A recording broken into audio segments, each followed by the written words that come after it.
A warm welcome to Disky Talk with Luyolo. If you're tuning in for the very first time, I do ask that you please subscribe and hit that notification bell. If you've been a part of this journey, I hope you thoroughly enjoy this episode. So, on today's episode, I discuss all things Kaizer Chiefs versus TS Galaxy as they take each other on in the Dstv Premiership.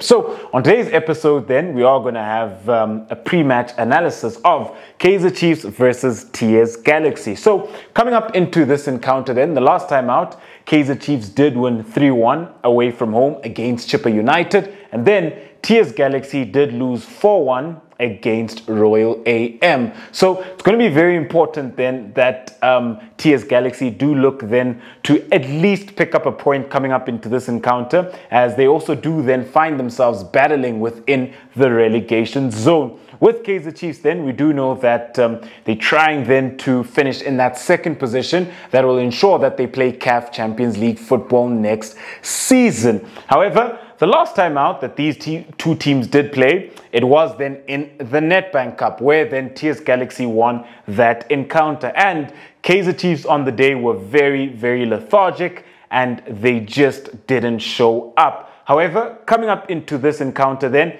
Kaizer Chiefs will want to right those wrongs. So let's have a look at Kaizer Chiefs then. So the last time out then, against Chippa United, Kaizer Chiefs did start then with a 3-4-3 system. And when you have a look at it then, in goals, the last time out, they did start with Brandon Peterson, who I think has been doing very well for this Kaizer Chiefs side. And what I like then about Brandon Peterson, as much as that he's a very good shot stopper, however, he's also got very good distribution, where we did see that he did set up the first goal for Kaizer Chiefs, where then he was able to play a beautiful pass into Bernard Parker, where Parker then was able to lay it off for Kamabiliat, who made that half-space run. He crosses the ball, Nukovic finishes. So I've been very impressed with Brandon Peterson's performances within goals for Kaizer Chiefs, and he's also made very, very important saves. And then when you have a look at the back three, so as the left-sided centre-back, the last time out, they did start with Thabani Dube,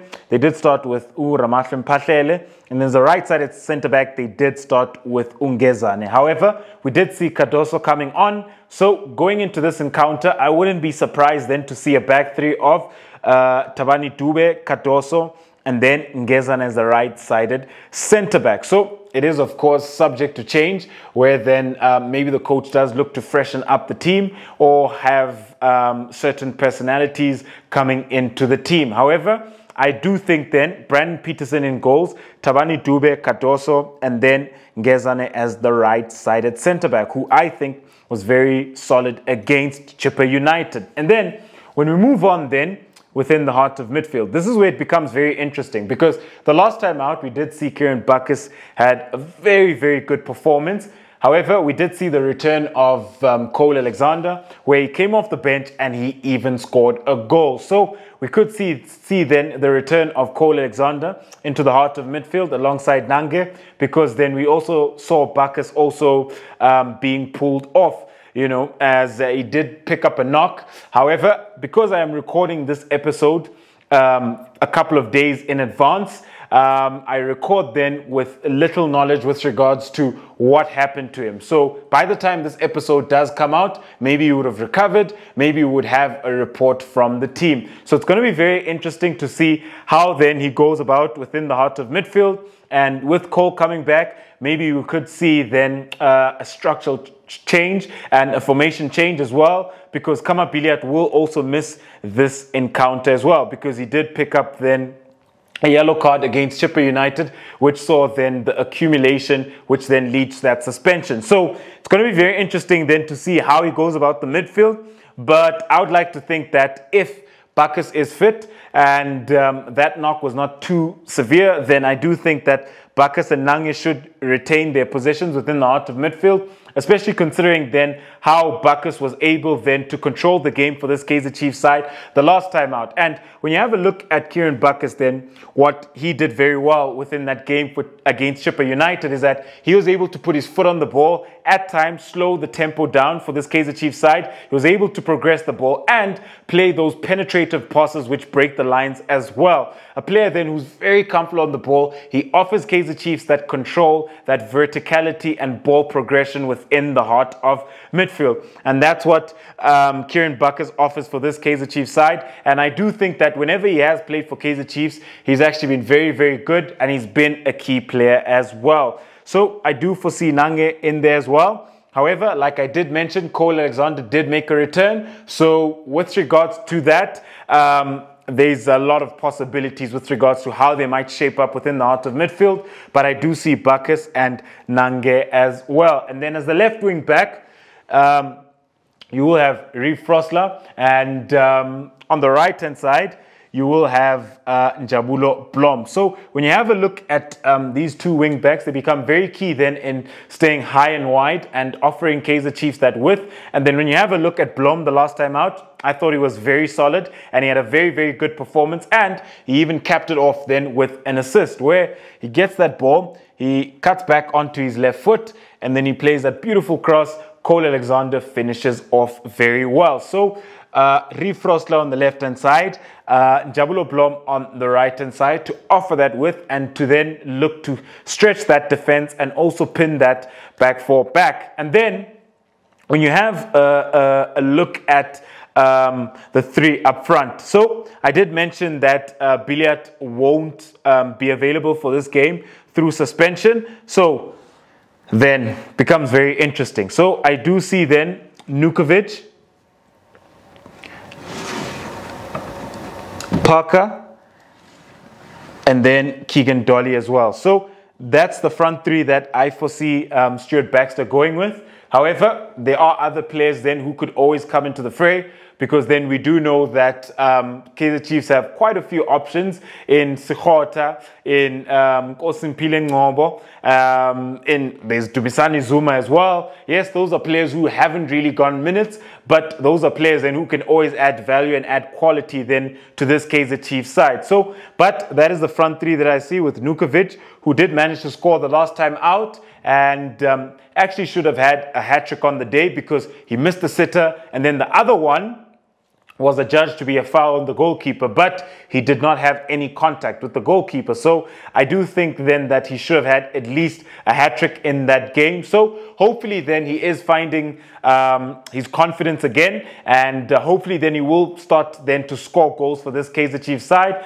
And then you'd have Keagan Dolly there, and then you'd have Bernard Parker there. So this is how I see Kaizer Chiefs lining up, coming up into this encounter. However, it is subject to change as there are quite a number of options that Kaizer Chiefs do have. And what's going to be very key then is that when Kaizer Chiefs do look to keep the ball is ensuring then that they're able then to rotate the ball, progress the ball well, and pick their moments, you know, with regards to how they look to penetrate and create those chances and be able then to finish off those chances. As we did see that against Chippa United, they were very penetrative down the wings, and they were able then to play those crosses. So within vertical zone 1, which is the left wide channel, vertical zone 5, which is the right wide channel, they were finding a lot of joy with regards to penetrating then. And then you do have Keagan Dolly, who managed to score a very beautiful free kick, you know, and in recent games for Kaizer Chiefs, he has been off the mark a bit. So hopefully that goal then will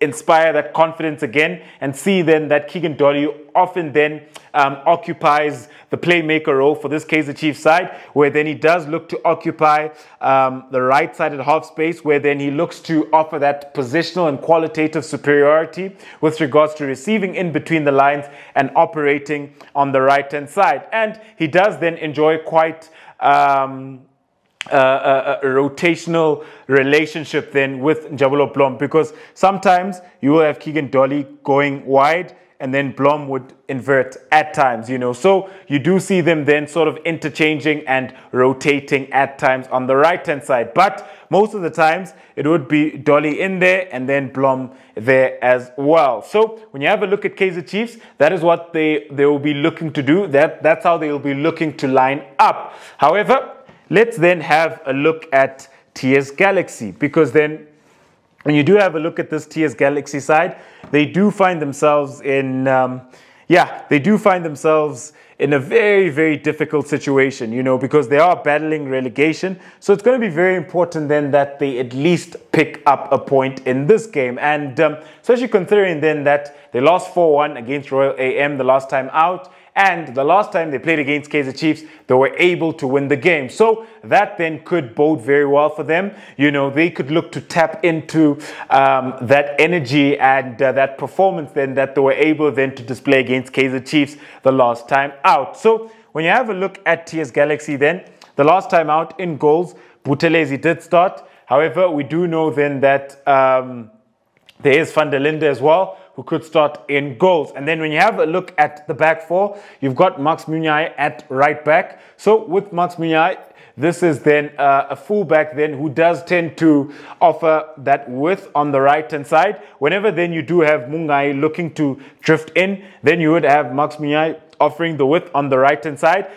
Fullback then who has lots of energy and will look to go and offer the width for this TS Galaxy side, will look to go into the opposition half and also then just be able then to offer TS Galaxy that energy on the right-hand side. And then two centre-backs, you do then have Keagan Smango and then Sanoka as well. But when you look at Keagan Smango, this is a centre-back then who possesses so much quality with regards then to his technical ability. So this is a player then who is very important with regards to facilitating the build-up for this TS Galaxy side. He would open up in that pocket of space.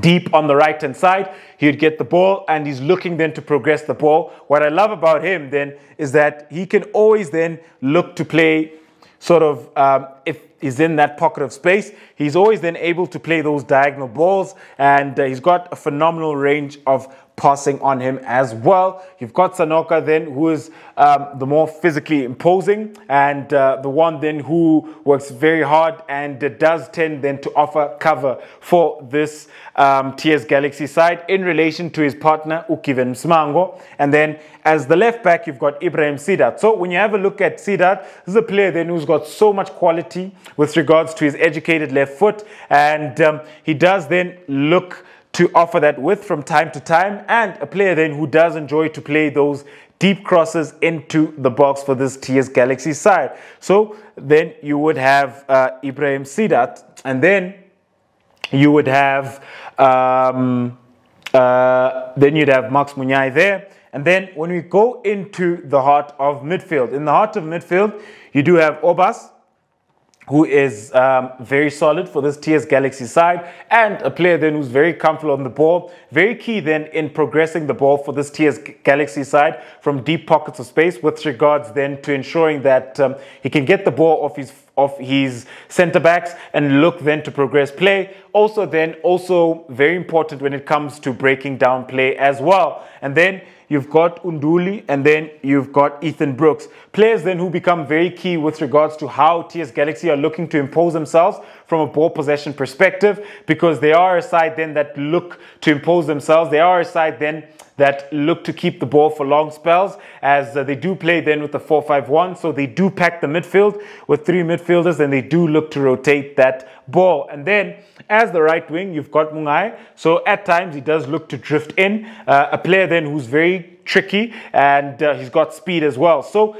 then he could look to cause problems for this Kaizer Chiefs side, especially considering then that Frosler is a right-footed left wing back. So he can look then to exploit that, and also considering then that whenever you do play with a back three, there's always that pocket of space which opens up just in behind the left wing back. So Mungai can always look to exploit that space. And then on the right-hand side, you do on the left-hand side, you do then have Ulindo Mbata, a player then who is right-footed, so he is looking then to always cut on his right side. That's where he's predominantly strong. A player then who will offer this TS Galaxy side a lot of speed and a lot of energy, and then trickery when he looks then to drift inside, and also very comfortable on the ball with regards to taking it then in between the lines in those tight pockets of space. And then up front, you do have Chidikwem, a player then who becomes key with regards to holding up the ball and bringing in those creative players as well. A player then who's also